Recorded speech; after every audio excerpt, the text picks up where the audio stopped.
Customised chocolates பண்ணி கொடுத்துட்ருக்கேன். இப்போ பேக்கிங் பண்ணுற எல்லாருமே மேக்ஸிமம் சாக்லேட்ஸ் பண்ணுவாங்க. ஆனால் கஸ்டமைஸ் சாக்லேட்ஸ் யாரும் பண்ணலை. கஸ்டமைஸ் சாக்லேட் பண்ணணுன்ற ஐடியா எனக்கு எப்படி வந்துச்சுன்னா, ஒரு நாள் யூடியூப்ல எதாச்சியாக பார்க்கும்போது கிட்கேட் சாக்லேட்டை கஸ்டமைஸ் பண்ணிட்டு இருந்தாங்க. அப்போ தான் எனக்கு தோணுச்சு, நம்மளே சாக்லேட் பண்ணுறோம், ஏன் கிட்கேட் சாக்லேட்டை வச்சு பண்ணுறதுக்கு பதிலாக நம்ம சாக்லேட்டை வச்சு ஃபங்க்ஷனுக்கு தகுந்த மாதிரி. இப்போ பர்த்டேனா குழந்தையோட ஃபோட்டோ போட்டு பர்த்டே விஷ் பண்ணுற மாதிரி, மேரேஜ்னா பையன் பொண்ணு ஃபோட்டோ போட்டு அவங்களோட மேரேஜ் விஷ் பண்ணுற மாதிரி, ஃபாண்டன்ட்லாம் பண்ணுவோம் இல்லையா பேபி ஷேப்பில், அந்த மாதிரி சோப்பை பண்ணி இப்போ வளகாப்புக்கு யாரும் ரிட்டர்ன் கிஃப்ட்ஸ் கேட்குறாங்கன்னா அந்த பேபி ஷேப் சோப்பு ப்ளஸ் 2 வளையல் 2 சாக்லேட் வச்சு தேங்கிங் கார்டு வச்சு சின்னதாக பாக்ஸ் வச்சு பண்ணி கொடுப்போம்.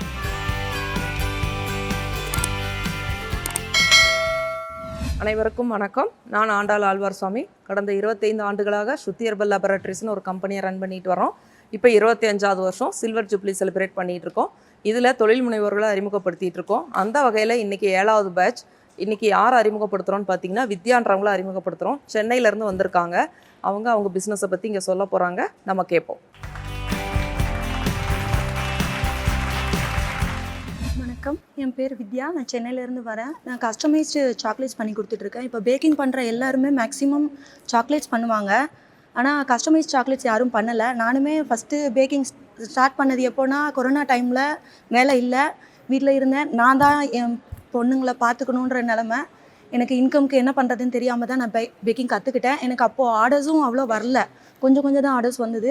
நான் அதுக்கு முன்னாடி ஒரு ஃபைனான்ஸ் கம்பெனியில் ஒர்க் பண்ணிகிட்டு இருந்தேன் 8 இயர்ஸு. நல்ல ஒர்க்கு, நல்ல சேலரி. எனக்கு ஒரு 100 ரூபாயோட வேல்யூ கூட எனக்கு அப்போது தெரியாது. நல்லா செலவு பண்ணேன், பிள்ளைங்களுக்கு எல்லாமே பண்ணினேன்.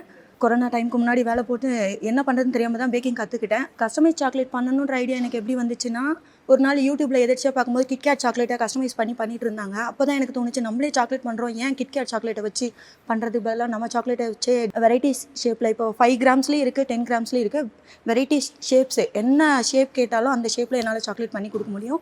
அந்த ஃபங்க்ஷனுக்கு தகுந்த மாதிரி. இப்போ பர்த்டேனா குழந்தையோட ஃபோட்டோ போட்டு பர்த்டே விஷ் பண்ணுற மாதிரி, மேரேஜ்னா பையன் பொண்ணு ஃபோட்டோ போட்டு அவங்களோட மேரேஜ் விஷ் பண்ணுற மாதிரி, வர்றவங்களுக்கு இப்போ தாம்பூல பை ரிட்டர்ன் கிஃப்ட்ஸ் கொடுக்குறோம் இல்லையா, அதுக்கு பதிலாக இந்த மாதிரி சாக்லேட்ஸை போட்டு அவங்களுக்கு தேங்கிங் கார்டு மாதிரி போட்டு அவங்க சாக்லேட் ஸ்டிக் பண்ணி கொடுப்போம். இப்போ பியூபர்ட்டி ஃபங்க்ஷனாக நான் சோப்பும் பண்ணுவேன்.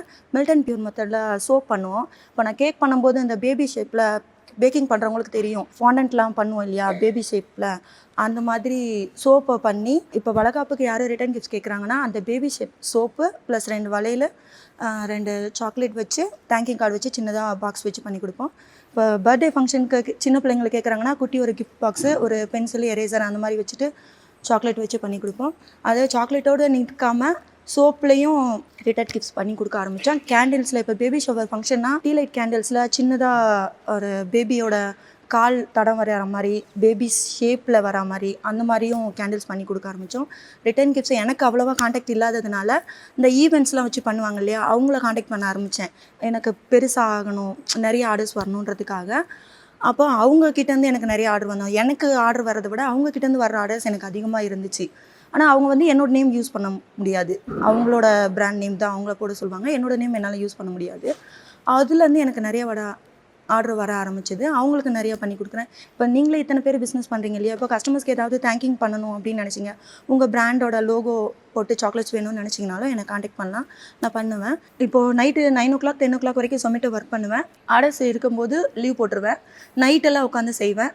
காலையில் டெலிவரி கொடுத்துருவேன். 11 மணிக்கு தான் நான் ஸ்டார்ட் பண்ணுவேன் என்னோடய ஒர்க்கு. ஃபைனான்ஸ் கம்பெனி ஒர்க் பண்ணனால அதுலேருந்து நின்றுட்டு என்னோடய நகையெல்லாம் வச்சு ஒரு பிஸ்னஸ் ஸ்டார்ட் பண்ணலான்னு அகலக்கால் வச்சேன் பேக்கிங்க்கு. அப்போ அதையும் நான் தான் எடுக்கணும். அதெல்லாம் நான் யோசிக்காமல் நகையை வச்சு, ஆனால் அது சரியாக மூவ் ஆகலை, பார்க்கிங் இல்லை, அது இது இல்லைன்ட்டு கடை சுத்தமாக லாஸ். இப்போ அதுவும் சேர்ந்து என் தலையில் விழுந்துடுச்சு. இப்போ அதையும் சேர்த்து வெளியில் கொண்டு வரணுன்னா இன்கமும், ஃபேமிலி ரன் பண்ணுறதுக்கு எனக்கு ஒரு இன்கம் வேணும். இப்போ நான் சொமேட்டோ ஒர்க் பண்ணுறது என்னோடய ஃபேமிலி ரன் பண்ணுறதுக்கு வச்சுப்பேன். என்ன பிஸ்னஸ் மூலியமாக வர இன்கம்மை நான் வாங்கின கடன் அடைக்கிறதுக்கும் மேற்கொண்டு பிஸ்னஸ் பண்ணுறதுக்கு. பிஸ்னஸ் பண்ணுறது என்னென்னா எதுக்குமே நான் இன்வெஸ்ட்மெண்ட் போடவே மாட்டேன். ஆர்டர்ஸ் வந்தால் மட்டும் இது பண்ணுறேன்னு விசிட்டிங் கார்டு கொடுப்பேன். ஆர்டர்ஸ் வந்தால் மட்டும்தான் நான் அதுக்கப்புறம் தான் பண்ணி கொடுப்பேன். அவங்ககிட்ட டைம் சொல்லிடுவேன். அந்தந்த ப்ராடக்ட்டுக்கு தகுந்த மாதிரி நான் டைம் சொல்லிடுவேன். 2 நாளாக 3 நாளாக இந்த நாளில் கொடுப்பேன்னு சொல்லிடுவேன். இப்போ கஸ்டமைஸ்டு சாக்லேட்ஸ் கொடுக்குறவங்களும் ஃபங்க்ஷன் டேட் அவங்களுக்கு ஃபஸ்ட்டே தெரியும். அவங்க முன்னக்கூட்டி எனக்கு சொல்லிடுவாங்க, இந்த டேட்டில் கொடுப்போன்னு சொல்லிட்டு. இப்போ ஃபுட் ப்ராடக்ட்ஸில் ஸ்நாக்ஸில் வந்து தொக்கு வெரைட்டிஸு, சூப்பு வெரைட்டிஸு, அதுக்கப்புறம் லட்டூஸ். இப்போ ஸ்கூலுக்கு ஸ்நாக்ஸ் ஐட்டம் கொடுக்குறது 5 ருபீஸில் சிறுதானியத்தில் லட்டூஸ் கொடுப்பேன். இப்போ என் பொண்ணு ஸ்கூலுக்குலாம் என் பொண்ணு டெய்லி கொண்டு போகும்போது அவள் கூட இருக்கிற பிள்ளைங்க கேட்க ஆரம்பித்தாங்க, 5 ருபீஸில் இந்த மாதிரி கொடுக்க முடியுமா அப்படின்னு சொல்லிட்டு. நான் கடைங்களுக்கு தான் கொடுத்தேன், பிராண்ட் நேம்லாம் போடாமல் சும்மா கடைங்களுக்கு தான் கொடுத்தேன். 4 ருபீஸ்ன்னு கொடுப்பேன், அவங்க 5 ருபீஸ்ன்னு சேல்ஸ் பண்ணுவாங்க. அதுக்கப்புறம் ஸ்கூலுக்கு கொண்டு போக ஆரம்பிச்சு பசங்க கேட்க ஆரம்பிச்சு இப்போ ஸ்கூலுக்கும் கொடுக்க ஆரம்பிச்சிருக்கேன். ப்ரௌனிஸில் வந்து கவுனி அரிசியில் வந்து ப்ரௌனி பண்ணி கொடுப்பேன், ராகிலையும் ப்ரௌனி பண்ணி கொடுப்பேன். ரிட்டர்ன் கிஃப்ட்ஸ்லேயும் கேட்குறவங்களுக்கு ப்ரௌனி அவங்க என்ன அமௌண்ட்டு, அவங்களோட அமௌண்ட், அவங்க பட்ஜெட் அமௌண்ட்டை அவங்க சொல்லிட்டாங்கன்னா அதுக்கேற்றபடி நான் பண்ணி கொடுப்பேன். அவங்க 50 ருபீஸ் சொன்னாலும் 50 ருபீஸ் பண்ணிக்கலாம். இப்போ கஸ்டமர் ரிட்டர்ன் கிஃப்ட்லாம் வந்து மினிமம் 8 ருபீஸ்லேருந்தே பண்ணி கொடுக்குறேன். எனக்கு 50 ருபீஸ் தான்ப்பா பட்ஜெட்டு, நீங்கள் இதில் உங்களால் இதெல்லாம் எனக்கு செய்ய முடியுமான்னீங்கன்னா அதுக்கேற்றபடி வெயிட்டு சைஸஸை சின்னது பண்ணி கொடுப்பேன். மேக்ஸிமம் உங்களோட பட்ஜெட்டில் என்னால் என்ன பண்ண முடியுமோ அதை நான் பண்ணி கொடுப்பேன். இப்போ உங்களுக்கும் கஸ்டமைஸ்டு ரிட்டர்ன் கிஃப்ட்ஸ் எதுவும் தேவைப்பட்டதுனால என்னை காண்டாக்ட் பண்ணுங்கள். தொக்கு வெரைட்டிஸு, சூப் பவுடரு, சிறுதானியத்தில் லட்டு வெரைட்டிஸ் எதுவும் தேவைப்பட்டாலும் என்னை காண்டாக்ட் பண்ணுங்கள். என்னோடய நம்பர் டிஸ்கிரிப்ஷனில் கீழே இருக்குது. யாருக்கு தேவைப்பட்டாலும் என்னை காண்டாக்ட் பண்ணுங்கள். வித்யா மிக சிறப்பாக பேசினாங்க. அதாவது ஒரு தாய் வந்து தன் குழந்தைங்களை எப்படியெல்லாம் வளர்க்குறாங்க பாருங்கள். அது வந்து இன்னொரு தாய்க்கு தான் புரியும். எனக்கு அது நல்லா புரியுது. இதை பார்த்துட்டு இருக்க தாய்மார்களுக்கும் புரியும்னு நான் நினைக்கிறேன், நம்புகிறேன். என்னன்னு கேட்டிங்கன்னா, அவங்க வந்து யார்கிட்டையும் போய் பொய் சொல்லலை, திருடலை. ஆனால் ஜொமேட்டோவில் வேலை செய்கிறது தவறு கிடையாது. இன்றைக்கி எல்லாருமே எல்லா துறையிலையும் பெண்கள் வந்திருக்காங்க. ஜொமேட்டோவில் போய் வேலை செஞ்சு அவங்களுடைய பிஸ்னஸையும் பார்த்துக்கிட்டு இருக்காங்க.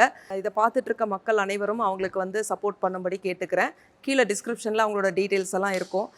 எனக்கு நேற்றுக்கே வந்து என்னுடைய மொபைலுக்கு வந்து வாட்ஸ்அப் அனுப்பிச்சாங்க. மேம், நான் வந்து உங்களுக்கு சாக்லேட்டு கஸ்டமைஸ் சாக்லேட் பண்ணி எடுத்துகிட்டு வரேன் பாருங்கன்னு சொல்லிட்டு எனக்கு வாட்ஸ்அப்பில் அனுப்பிச்சிருந்தாங்க. நான் ஓகேம்மா நல்லா இருக்குது அப்படின்னு சொன்னேன். நான் உங்களுக்கு கொண்டாந்து தரலாமான்னு சொல்லி என்கிட்ட கேட்டாங்க.